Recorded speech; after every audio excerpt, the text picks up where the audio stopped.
राजा विक्रमादित्य बहुत ही प्रतापी शासक थे। वो अपनी प्रजा का बहुत ध्यान रखते थे। उनको भारत का नेपोलियन भी कहा जाता है। दोस्तों, राजा विक्रमादित्य अपनी प्रजा का ध्यान रखने के लिए रात में निकलते थे और भेष बदल करके ये पता लगाने का प्रयास करते थे कि प्रजा को किसी तरह का दुख तो नहीं है। कभी कभी वो बाज़ारों में भी घूमा करते थे, नाप तोल का ध्यान रखते थे। दोस्तों, ये कहानी विक्रमादित्य की एक कहानी पर आधारित है और आपको जानकारी अच्छी लगे तो चैनल सब्सक्राइब करिएगा और जानकारी शेयर करिएगा। राजा विक्रमादित्य के अपने क्रम के अनुसार वो रात में भेष बदल करके घूम रहे थे। तो उन्होंने रास्ते में देखा कि रात में एक बुढ़िया सूत काट रही है, कभी कभी हुक्का पीती है, फिर काम करने लगती है।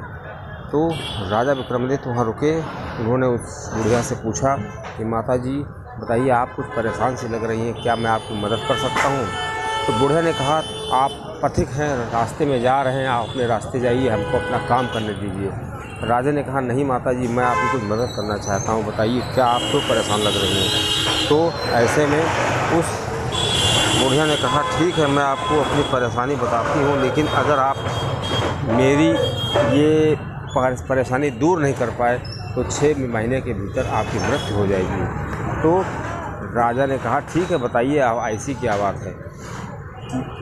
फिर बुढ़िया ने कहा कि मेरी परेशानी केवल विक्रमादित्य राजा ही दूर कर सकते हैं। तो विक्रमादित्य ने कहा, मैं ही विक्रमादित्य हूँ और मैं आपकी कहानी सुनने के लिए बिल्कुल तैयार हूँ, बस आप अपनी कहानी बताइए।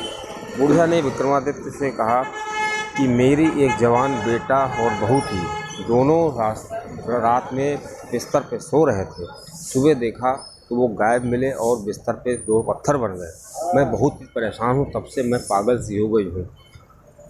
अब बुढ़िया ने कहा, अगर आप इस चीज़ का पता नहीं लगा पाए, मेरे पुत्र और पुत्री बहू का पता नहीं लगा पाए, तो आप 6 महीने के भीतर आपकी मृत्यु हो जाएगी। राजा विक्रमादित्य हार मानने वाले नहीं थे। उन्होंने सभी नदियों, पहाड़ों और तालाबों, सभी नगरों में, पूरे विश्व में पता लगाने की कोशिश की, लेकिन कहीं भी कोई सुराग न लगा। आखिर में राजा विक्रमादित्य को एक घाट पर गए, जहाँ पर धोबी जो है अपने देख कपड़े धुल रहा था। एक धोबी अपने कपड़े धुल रहे थे। अब राजा के विक्रमादित्य को लगा कि मरना तो है ही है, क्यों ना डूब के मर जाएं, नदी में डूब के मर जाएं, क्योंकि 6 महीने बाद तो मृत्यु होनी ही थी। 5 महीने हो चुके थे। लेकिन जब राजा ने देखा कि अरे, ये धोबिन रात में कपड़े क्यों धो रही है, राजा ने पता लगाने की कोशिश की। तो धोबी के यहाँ से एक व्यक्ति ने बताया कि ये रात में ही कपड़े धोती है और किसी से कोई बात नहीं करती है। राजा ने कहा, ठीक है। अब दूसरे समय जब राजा ने मरने की कोशिश की तो उसको एक धूप की गंध आई और उसको लगा कि कोई यहाँ बहुत बड़ा महात्मा आसपास है। अब फिर राजा मरने जा रहा था, लेकिन फिर भी नहीं मरा। अब उसको लगा कि मुझे मरना नहीं चाहिए, जब मैं मरने चलता हूँ तो कोई ना कोई ऐसी घटना हो जाती है। राजा ने मरना कैंसिल कर दिया और उसके बाद भोर हो गया। भोर उसने देखा एक महात्मा जी वहाँ बैठे हुए। राजा विक्रमादित्य ने महात्मा जी से शरण में गए और उनसे प्रणाम किया। राजा विक्रमादित्य को देखकर महात्मा ने कहा, तुम एक बहुत बड़े वंश के लग रहे हो, बताओ, तुम चेहरे से कुछ परेशान लग रहे हो, बताओ मैं तुम्हारी क्या मदद कर सकता हूँ?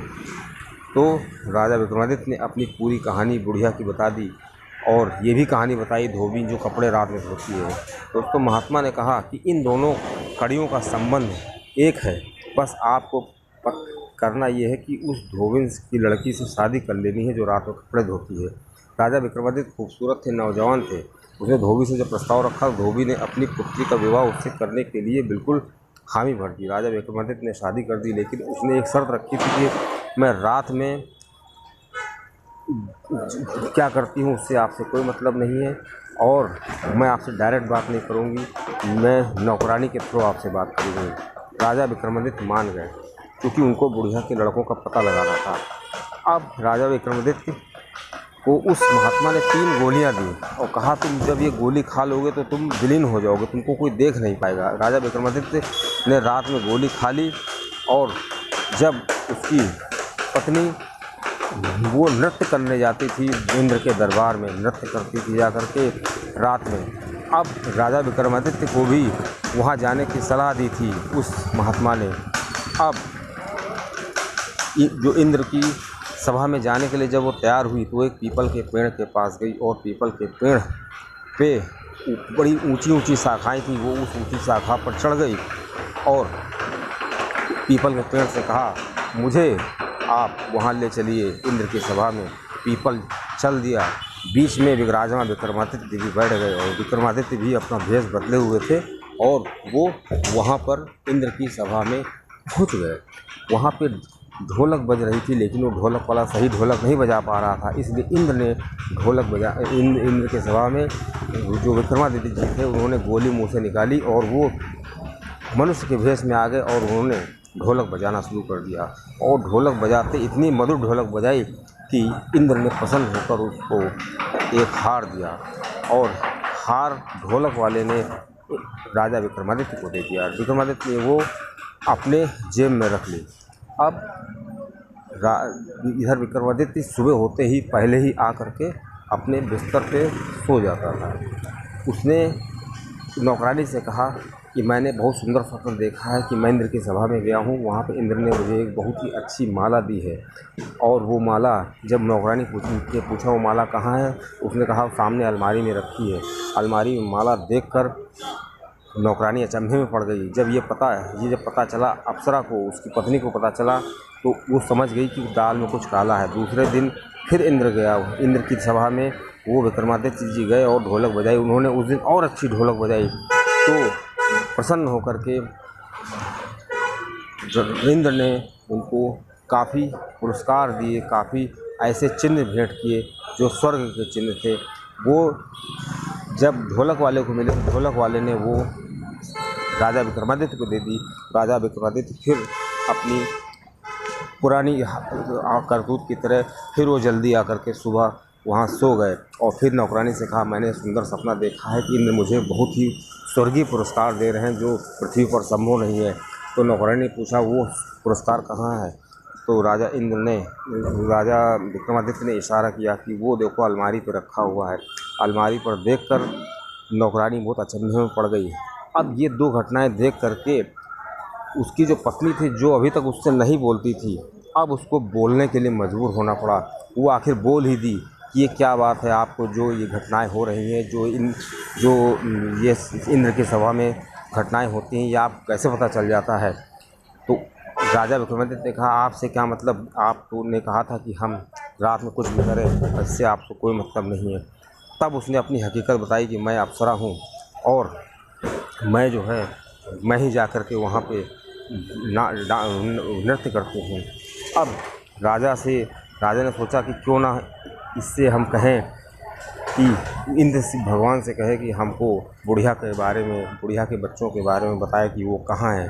तो उसकी पत्नी ने कहा, आप ठीक सोच रहे हैं, आप उस बुढ़िया के बच्चों का पता इंद्र जी से पूछ सकते हैं, लेकिन इसके लिए आपको बहुत ही सुंदर ढोलक बजानी पड़ेगी। इस बार विक्रमादित्य जब उस अप्सरा के साथ गए स्वर्ग में और इतनी मधुर ढोलक बजाई कि इंद्र जी काफ़ी प्रसन्न हो गए। इंद्र जी ने प्रसन्न होकर के पूछा कि वर मांगो, क्या तुम मांगना चाहते हो?